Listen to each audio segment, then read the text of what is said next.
Hello everyone, welcome to Adi IS and the today topic is international trade. What are the import and export features of India? Major export commodities, major import commodities. What states are doing, and what center is doing. What some indexes also we will be discussing in this video. So as we begin with the question, with reference to India's international trade at present, which of the following statement is correct? I will be giving the answer at the end of the slide. So just please comment on the YouTube section. The India's merchandise export are less than the import. ये simple. India's import of iron and steel, chemical fertilizer machinery have decreased in recent years. This is decrease. So these are statement है, बिल्कुल simple statement है. Even आप अगर newspaper read करते हैं daily, तो you can answer this question very easily. और UPSC भी पूछता है ऐसे question. India's export of services are more than its import of services. ये भी एक अच्छा है. India suffer from overall trade or current account deficit. So these are the four options. Please comment. The context in which we are discussing this is India exported merchandise worth rupees 32 billion in May 2021, 67% higher on a year-on-year basis. That is, if we compare to almost 8% more than the May 2019 pre-pandemic shipment. जो हमारी मई 2019 में shipment होती थी उससे भी 8% मोर हमने export किया है. तो क्वेश्चन जो पूछा था उससे आपको हिंट लगा होगा कि यहाँ से स्टेटमेंट उठाइए. तो 32 बिलियन का हमारा नियर अबाउट एक्सपोर्ट हुआ है मई 2021 में. एंड इंपोर्ट कितना हुआ है? इंडियाज़ इंपोर्ट ग्रू. फिर आप एक question you should ask your self is, अगर हमारा एक्सपोर्ट बढ़ रहा है तो हमारी एम्प्लॉयमेंट क्यों नहीं बढ़ रही है? This question you should ask yourself. See, first reason is we do not have that much empirical data to correlate between them, and the second thing, more important thing which I consider is we are producing foreign market, and as long as we are going to produce for the foreign market, the goods that we produce do not enter the Indian market. तो जब तक goods का revolution Indian market में होगा ही नहीं तो वो employment भी कम जनरेट करेगा चाहे रेवेन्यू ज़्यादा जनरेट कर रहा हो. And second, India's major export items are like refined petroleum oil, they export this, gems and jewelleries. So इसमें ये हैवी आइटम्स है जेम्स एंड ज्वेलरीज. मतलब ज्वेलरी आप गोल्ड का अगर देखोगे, जो हम फिनिश गुड्स गोल्ड का या फिर डायमंड का या फिर ज्वेलरी एंड प्रेशियस मेटल्स का, स्टोन्स का सेंड करते हैं, वो बहुत ही कॉस्टली होते हैं और उनका बिल बिलियंस में आता है. So they also affect the overall sector. So that is why it's an impact. But फिर भी हमारे पास इतना एम्पेरिकल डाटा नहीं है. I am just giving a brief guess to you. So moving on. हमारा एक्सपोर्ट तो इतना हुआ है एंड इंपोर्ट कितना ग्रो हो गया 68.6% इन मई 2021 कंपेयर टू मई 2020. तो हमारा एक्सपोर्ट इतना हुआ है और इंपोर्ट 38 बिलियन हुआ है. ठीक है, but was 17.55% lower than the same month in 2019. तो हुआ मई 20 के कंपैरिजन में अब हमारा इंपोर्ट क्यों बढ़ा है? क्योंकि इकोनॉमी ओपन हो गई है और इकोनॉमी ओपन होने से ऑयल का इंपोर्ट ज़्यादा हुआ है, फर्स्ट थिंग. और 2019 के लेवल से हमारा इंपोर्ट कम क्यों है? क्योंकि अभी भी रिलक्टेंट है market. Indian consumers are reluctant due to covid scenario. पैसा बहुत लग रहा है, पैसा मतलब काम नहीं है लोगों के पास, तो वो भी एक फैक्टर है कि हमारा इंपोर्ट कम हुआ और एक्सपोर्ट बढ़ा है. Living a trade deficit. फिर भी हम ट्रेड डेफिसिट में हैं.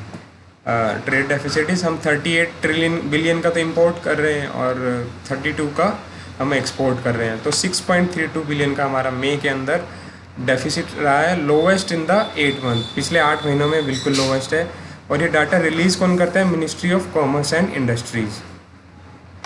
Okay, data of the previous slide was for the month of May 2021 और हम उसमें कंपेयर कर रहे थे. मगर इस स्लाइड में हम इकोनॉमिक सर्वे के अंदर क्या दिया हुआ है वो डिस्कस कर रहे हैं, क्योंकि इकोनॉमिक सर्वे बता रहा है. उसमें क्या है, मर्केंडाइज ट्रेड के अंदर क्या है, 2021 में there was a decline in both export and import, ठीक है, due to covid. However decline in import was higher than decline in export. इसकी वजह से हमारा ट्रेड डेफिसिट भी लोअर रहा है. और करंट अकाउंट बैलेंस में हमने देखने को मिला कि लोअर ट्रेड डेफिसिट होने की वजह से साथ साथ इंक्रीज़ हमारा क्या हुआ, एक्सपोर्ट ऑफ सॉफ्टवेयर सर्विसेज. ये भी क्वेश्चन में स्टेटमेंट थी, export of software services increase from India like computer services are there. So on account of these current account was set to register surplus for the first time in last 17 years. Current account balance का हमने surplus दिखाया for the first time due to covid. Blessing in disguise. So moving on. So top 3 export commodity क्या क्या है India की? Petroleum product है, ठीक है. Petroleum product he and product है, यानी कि रिफाइंड प्रोडक्ट. हम क्या करते हैं, क्रूड ऑयल लाते हैं और रिफाइंड बेचते हैं, रिफाइंड पेट्रोलियम बेचते हैं. Now question arises, petroleum product हम किसको बेचते हैं? जैसे लैंडलॉक कंट्रीज़ हो गए, हमारे जो आसपास के नेबर्स हैं, नेपाल, भूटान, बांग्लादेश, और प्लस जिनसे क्रूड ऑयल लेते हैं उन्हीं को ही भेज देते हैं. जैसे यूएई, ईरान, इराक के पास ना रिफाइनरीज नहीं है, तो उनको हम अपना उनका क्रूड ऑयल लेके रिफाइन करके फिर बेचते हैं. एंड सेकंड इज ड्रग हो गया हमारा, ड्रग फॉर्मुलेशन. थर्ड है pearls and precious. If you analyse this pearls and precious stone, ये इतनी बड़ी लेबर इंटेंसिव इंडस्ट्री नहीं है जैसे कि रियल स्टेट है या फिर दूसरी मैन्युफैक्चरिंग इंडस्ट्रीज़ है. तभी हम लोग देख रहे थे कि एक्सपोर्ट बढ़ा है मगर एम्प्लॉयमेंट इतना नहीं बढ़ा है. वही बात मैं कर रहा था वहाँ पर. सो इस बात का ध्यान रखना पड़ेगा कि हम किस किस प्रोडक्ट्स में ज़्यादा एक्सपोर्ट कर रहे हैं और उसकी वजह से हमारा एम्प्लॉयमेंट क्यों नहीं बढ़ पा रहा है. क्योंकि हम पेट्रोलियम में ही मतलब रिफाइनरी क्या करेगी, एक मशीन होती है रिफाइनरी, पूरा का पूरा सेटअप होता है, वो रिफाइन कर देगी. उसमें भी इतना इंटेंसिव होता है मगर इतना नहीं होता है. और पर्ल्स एंड प्रेशियस स्टोन्स भी इतने बड़े लेबर इंटेंसिव सेक्टर नहीं है जैसे रोड मेकिंग है या फिर स्टील इंडस्ट्री है या फिर रियल इस्टेट सेक्टर है. इतना बड़ा नहीं है. बात समझने की कोशिश करिएगा. Top 3 export destination of India का कौन सी है? यूएसए, चाइना और यूएई. इनको हमारा सबसे बड़ा एक्सपोर्ट होता है. और टॉप 3 इंपोर्ट कमोडिटी क्या है? इनके साथ हमारा जो मेजर प्रोडक्ट रहते हैं एक्सपोर्ट के, उसमें एग्रीकल्चर भी शामिल रहता है. एग्रीकल्चर कमोडिटीज़ भी काफ़ी हद तक रहती है. स्टील भी रहता है. स्टील का तो चाइना डंप करता है आई गेस. चाइना बहुत बड़ा स्टील का प्रोड्यूसर है. और इंडिया वर्ल्ड में 10th नंबर पर आता है शायद, हाँ 10th नंबर पर आता है रिफाइनरी प्रोडक्ट, पेट्रोल को रिफ़ाइन करने में. जितना quantity of amount India refine करता है उसमें 10th प्लेस पर आता है एक्सपोर्ट की. सो टॉप 3 इंपोर्ट कमोडिटी कौन सी है हमारी? Crude oil, petroleum products like जो सीएनजी, ये सारी गैसेस हैं, और गोल्ड. ठीक है, ये गोल्ड बहुत इम्पोर्टेंट है. और यही हमारी top 3 import sources are USA, China and UAE. Same है. सो बस एक बार इन डाटा को, इनके नाम, कंट्रीज़ के नाम को, और टॉप जो हम एक्सपोर्ट करते हैं और इंपोर्ट करते हैं अकॉर्डिंग टू इकोनॉमिक सर्वे 2021, ये ध्यान में रखना. सो moving on, reason for increase import is सोना कि हमारा ट्रेड डेफिसिट ज़्यादा आया, $6 बिलियन का आया है 2020 में. और तो लॉकडाउन खुल गए, रिलैक्सेशन हो गए और ग्लोबल सप्लाई चेन बढ़ गई है. ऑयल इंपोर्ट ज़्यादा हो गया क्योंकि हम ऑयल का इंपोर्ट ज़्यादा करते हैं. 80% इंडिया अपना 80% ऑयल जो हम कंज्यूम करते हैं इंडियन मार्केट के अंदर, जैसे हम कार्स में और ट्रांसपोर्ट में, जो वो बाहर से आता है. 20% इंडिया खुद रिफ़ाइन करता है और प्रोड्यूस करता है. मेजर जो ऑयल रिफाइनरीज़ हैं मुंबई में हैं और गुजरात में हैं, आसाम में हैं. ये हमारे प्रोड्यूसिंग एरियाज़ भी है और यहाँ रिफाइनरीज़ भी है. और ट्रेड डेफिसिट होता है, उसमें क्या होता है कि कंट्रीज़ का इंपोर्ट बढ़ जाता है एक्सपोर्ट से. हम लोग डिस्कस करेंगे. Trade deficit in good shows that are rise of demand in the economy. अगर ट्रेड डेफिसिट हो रहा है हमारी इकोनॉमी के, तो इसका मतलब क्या है कि हम लोग इंपोर्ट ज़्यादा कर रहे हैं. इंपोर्ट ज़्यादा कब करेंगे? जब इकोनॉमी में पीपल डिमांड करेंगे. तो डिमांड ज़्यादा है, ये ट्रेड डेफिसिट शो करता है, ट्रेड डेफिसिट शो करता है कि इकोनॉमी के अंदर डिमांड बढ़ रही है। It is a part of current account deficit. हम करंट अकाउंट डेफिसिट डिटेल में डिस्कस करेंगे। करंट अकाउंट डेफिसिट क्या होता है? करंट अकाउंट डेफिसिट जब हमारा ट्रेड में हमारा इंपोर्ट ज़्यादा हो रहा है और एक्सपोर्ट कम हो रहा है। The current account records exports and import in goods and services, goods and services both में नापते हैं, एंड ट्रांसफ़र पेमेंट्स। ठीक है, ट्रांसफ़र पेमेंट्स क्या होती है? ट्रांसफ़र पेमेंट वो होती है जिसमें हम लोग गुड्स और सर्विसेज का लेन देन नहीं करते हैं, बजाय कि जैसे कई बार क्या होता है, सब्सिडी होती है या फिर इंटरेस्ट लोन होता है, ऐसे कुछ ऐसी पेमेंट का ट्रांसफ़र रहता है। उसमें गुड्स एंड सर्विसेज का लेन देन नहीं होता है, सिर्फ इंटरेस्ट वगैरह जो पहले का बैलेंस हो या फिर सब्सिडी हो, उस चीज़ का ट्रांसफ़र रहता है। It represent a countries transaction with the rest of the world, like capital account is a component of balance of payment. We will be discussing the balance of payment at the later slides. First discuss this. Measured as a percentage of GDP, हमारा current account deficit always measured as a percentage of GDP. India CAD recorded a deficit of 8.1 billion, 1% of GDP in the quarter ended March 2021 Q4। ठीक है, उसके अंदर हमने 1% of GDP का, हमारी GDP total कितनी हुई, इसका मतलब 800 बिलियन के आसपास हुई, और हमारी ट्रिलियन में नापे तो 3 ट्रिलियन के आसपास हमारी जीडीपी टोटल इकोनॉमी है। तो करंट अकाउंट बैलेंस क्या होता है? करंट अकाउंट बैलेंस में क्या होता है? करंट अकाउंट बैलेंस में हम लोग ट्रेड, बेसिकली ये इनकम को बताता है कि हमारी इनकम में क्या चेंज आया है। एक होता है कैपिटल अकाउंट, एक होता है करंट अकाउंट। कैपिटल अकाउंट बताता है हमारा कि एफडीआई या फिर हमारे एसेट में क्या चेंज आया है। जैसे कैपिटल अकाउंट तो ये बताता है। बैलेंस ऑफ पेमेंट के 2 पार्ट होते हैं, हम लोग बैलेंस ऑफ पेमेंट अच्छे से डिस्कस कर लेते हैं पहले। बीओपी में क्या होता है? बैलेंस ऑफ पेमेंट में there are 2 accounts, current account and a capital account. Current account क्या रिप्रेजेंट करता है कि कंट्री की इनकम क्या क्या है, मतलब कहाँ से उसका पैसा आ रहा है, सब कुछ इनकम वगैरह वो डिटरमाइन करते हैं वहाँ से। और कैपिटल अकाउंट के एसेट एंड लायबिलिटीज़ देखते हैं कि कंट्रीज़ के एसेट क्या क्या हैं, घटे हैं, बढ़े हैं, कैसे कैसे, और उनकी लायबिलिटीज़ क्या क्या हैं कंट्रीज़ की। तो ये 2 अकाउंट होते हैं बीओ बैलेंस ऑफ पेमेंट के अंदर। करंट अकाउंट के क्या अंदर क्या आता है? एक विजिबल होता है, एक invisible. Visible like crude oil, cars, mobile, computers and gold etcetera, ये सब इनका इंपोर्ट और एक्सपोर्ट हम लोग देखते हैं, ये विजिबल है हमें। और इनविजिबल अकाउंट लाइक भाई अब एनआरआईज हैं, एनआरआईज है, वो सर्विस बाहर करने जाते हैं, अब वो जो रेम्यूनरेशन भेजते हैं अपनी, जो जो भी रेमिटेंसेस आते हैं, तो उनको हम एक तरह से, जैसे सबसे ज़्यादा रेमिटेंस आता है केरला के पास। केरला के जो पीपल है वो बेसिकली यूएई, दुबई, कतर में जॉब करते हैं, और पैसा कहाँ भेजते हैं? केरला के पास। और वहाँ तभी उनका हेल्थ और एजुकेशन सिस्टम बहुत अच्छा है, क्योंकि उनके पास वहाँ से पैसा आता है।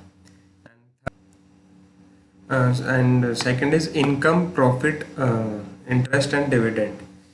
जो भी इंटरेस्ट गवर्नमेंट को देना होता है, डिविडेंड देना होता है, वो इनके अंदर आता है। ट्रांसफ़र्स लाइक डोनेशन, कभी गवर्नमेंट सब्सिडी भी देती है, ट्रांसफ़र पेमेंट्स होती हैं। तो these are the things in the current account. And capital account के अंदर क्या आता है? जो भी बाहर से इन्वेस्टमेंट आती है, FDI, foreign direct investment, foreign FII, foreign institutional investors होते हैं, और गवर्नमेंट की एक्सटर्नल कमर्शियल बोरिंग होती है, जो गवर्नमेंट बाहर से लोन लेती है। कंपनीज भी लेती है, जैसे कोई भी कंपनी है वो बाहर से लोन लेती है। लोन का मतलब वो शेयर होल्डिंग पे होता है ना, शेयर बेचना, वो उस पर रहता है।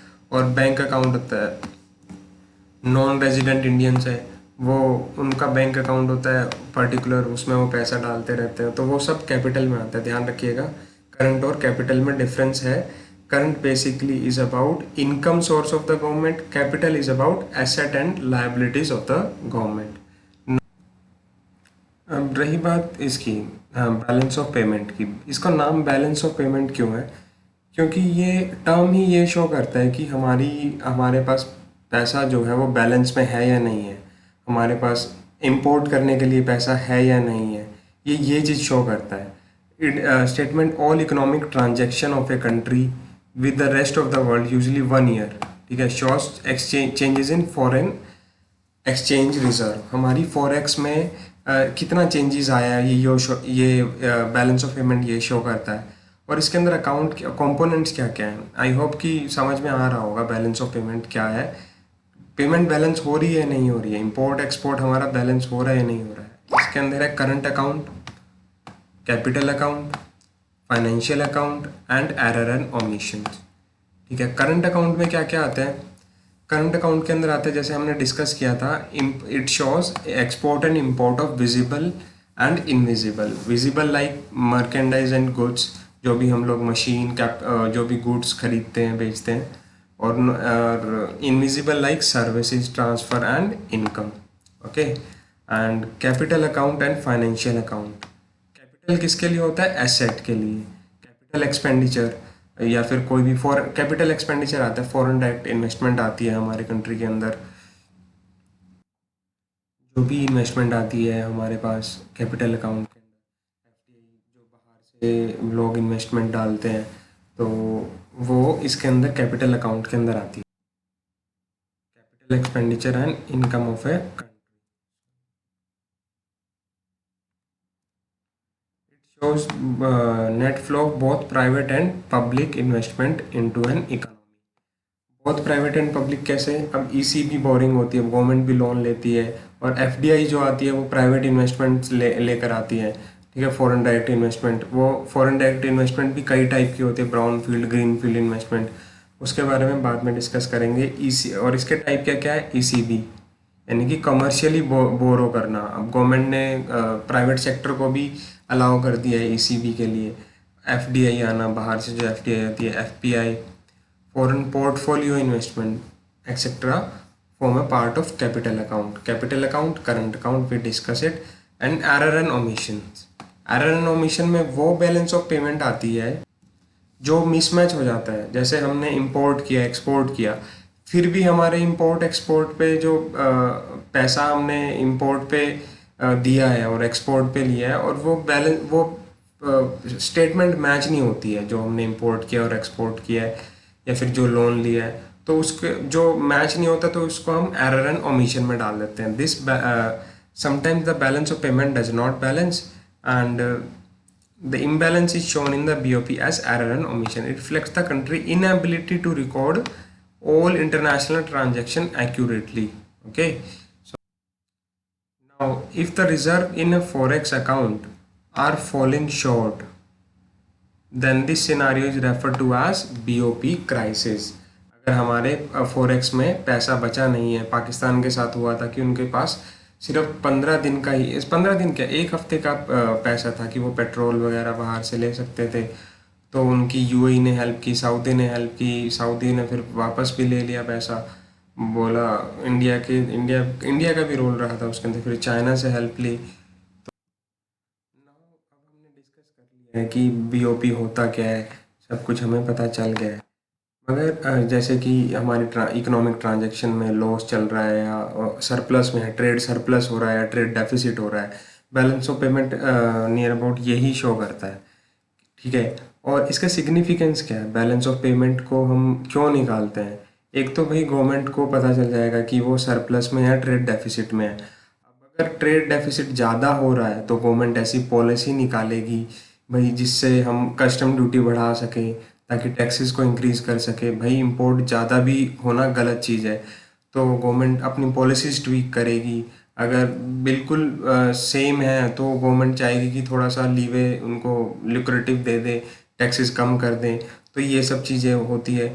और एक बीओपी क्राइसिस आ जाता है तो गवर्नमेंट की इमेज के बारे में पता चलता है, कि ये कंट्री के बारे में पता चलता है कि वो कंट्री कैसा परफॉर्म कर रहा है, उसको लोन लेने में कैसी दिक्कत आएगी। कंट्री, अब इंडिया लोन भी तो लेता है, अब उस लोन की रेटिंग बीओपी की स्टेटमेंट पर ट्रेड डेफिसिट है या ट्रेड सरप्लस है, कितना डेफिसिट में चल रहा है, ज़्यादा तो नहीं है, वो लोन रेट उस पर भी डिपेंड करता है। इंडिया की रेटिंग डिपेंड करती है, स्टैंडर्ड्स एंड पुअर होते हैं और दूसरे जो रेटिंग के कंपनीज हैं वो इंडिया की रेटिंग डिसाइड करेगी कि based on the basis of balance of payment, कि उनका ट्रेड डेफिसिट कितना है, सब कुछ ये सब डिसाइड करेगी।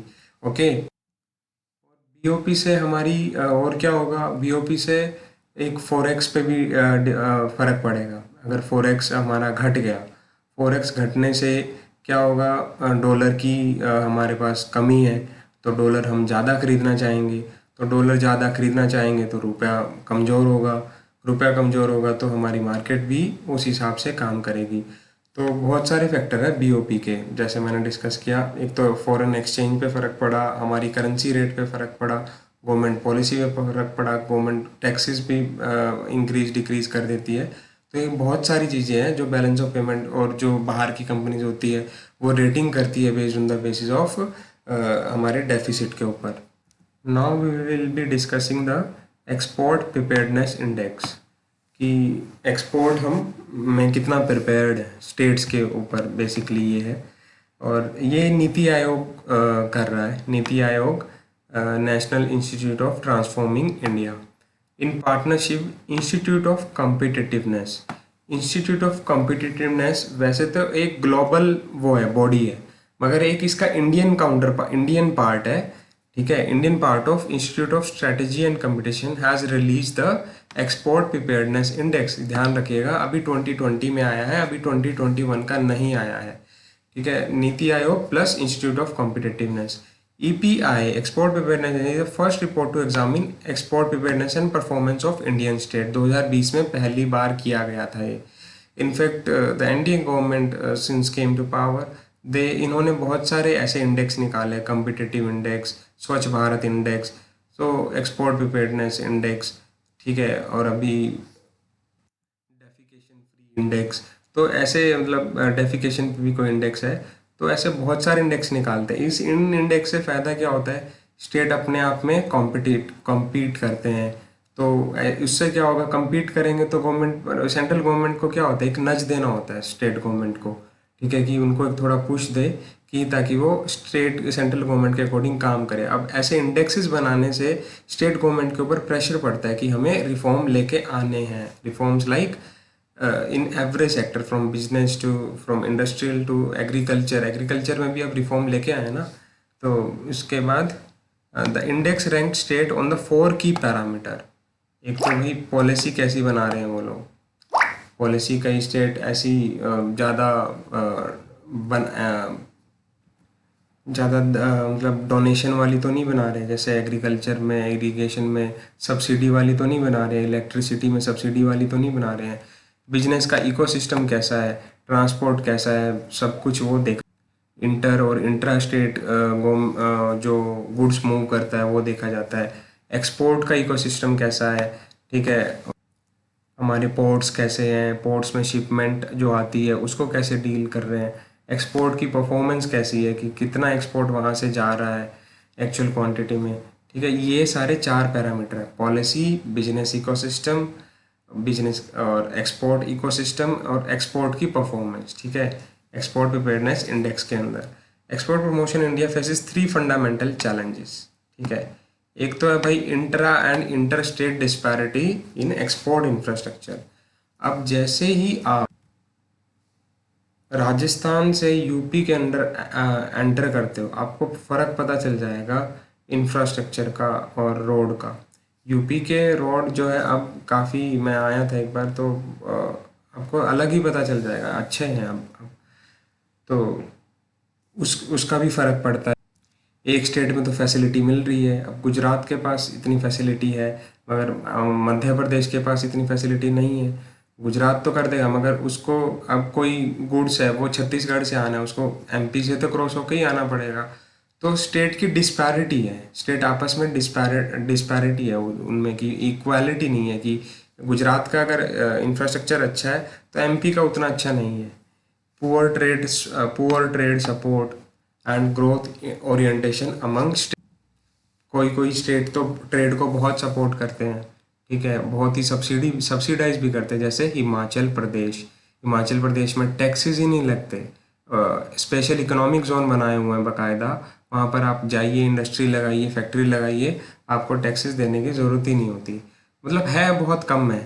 तो ऐसे ओरिएंटेशन नहीं मिलती है हर जगह, कोई कोई एग्रीकल्चर, जैसे हरियाणा है, हरियाणा के अंदर एग्रीकल्चर का ज़्यादा वो रहता है, तो ट्रेड को इतना देते ही नहीं है, वैल्यू देते हैं मगर इतना नहीं देते हैं जैसे दूसरे स्टेट देते हैं, जहाँ पर सिर्फ ट्रेड ही एक ऑप्शन है। हिमाचल है, पहाड़ी एरिया, सिर्फ ट्रेड ही एक ऑप्शन है जो वो एक इकोनॉमी को बूस्ट कर सकते हैं, तभी उन्होंने ऐसा किया है। पुअर R&D इंफ्रास्ट्रक्चर, अब R&D इंफ्रास्ट्रक्चर नहीं है रिसर्च एंड डेवलपमेंट का to promote complex and unique export.